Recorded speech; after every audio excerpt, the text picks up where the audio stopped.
para po makita nyo. With evidences po with Madam Chair. Meron po kami mga pictures na sumama po yung mga kapulisan po natin ng Region 3. Tatlo po silang pulis na sumama para po i-check po yung area. Kasi po ang Emon Pulo po, if I may correct po Madam Chair, it's in San Antonio, Zambales. San Antonio, Opo, Zambales. hindi po ito Kabanggan na Hindi nire-report Kabanggan. po ng PAOK. Tapos Alright. po, ang pangalan po ng resort po natin is Emon Pulo. Kasi po ma'am, ang nickname ko po is Emon, so it's not Eman Pulo. Emon Pulo. Apo, yun Alright. po, yun pa lang po Madam Chair, medyo naguguluhan na rin po kami sa report po ng PAOK. So yun po, nililinaw lang po namin na hindi po talaga nagpunta po doon si Alice. So yun po ba ang nakita ng PNP Region 3 nung sumama sa inyo na wala doon or wala na doon yung reported na Alice Guo?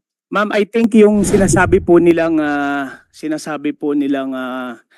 si Alice Guo sightings, yung po kasing front desk po namin, kahawig na kahawig po ni Alice Guo.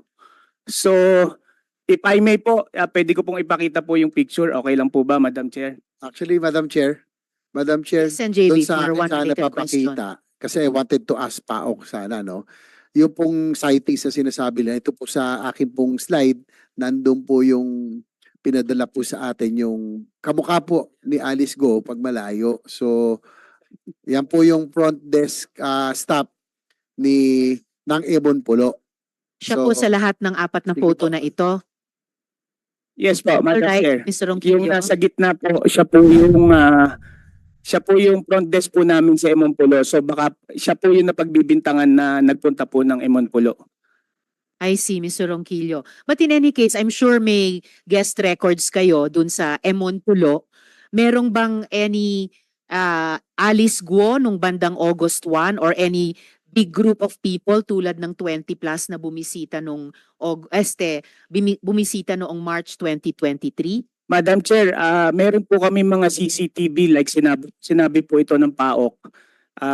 Sinasabi po nilang July 14, pina-retrieve ko po yung mga CCTV po sa resort. Willing po kaming ibigay po sa inyo para po makita nyo rin po lahat. We have I think mga 36 cameras po doon po sa resort. So ilinawin ko lang din po yung Emon Pulo po, hindi po siya island. Part of the cove lang po siya. So may mga katabi din po kaming mga resort doon. So hindi ko po alam kung doon kung nagpunta po siya doon sa mga katabing resort o hindi. May kwento ba sa mga kapitbahay na resort na may Alice Guo o Alice Guo group na naging guest nila bandang August 1? Wala naman po, Madam Chair, pero po yun nga po yung sightings, yun po ang inaano. But I want to be clear din po, yun nga po sa report po ng PAOK na honestly po medyo nasisira po yung pangalan po ng aming resort dahil sinabi nga po 1.5 hour po silang late na hindi po nila inabutan po si Alice Guo.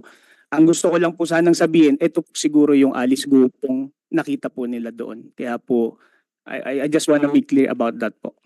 Okay, noted, Mr. Ronquillo. Pero yun na nga, dun sa kahit mga kapitbahay niyong resorts, merong bang kwentuhan ng mga kapitbahay na resorts na mayroong grupo or merong mukhang Alice Guo na nag-guest kahit sa kanila nung bandang August 1? Wala naman po akong narinig, Madam Chair, tungkol po dyan sa mga ganyang kwento-kwentuhan po. Alright, salamat Mr. Ronquillo. Nonetheless, malinaw na si Alice Guo ay bumisita sa Emon Pulo at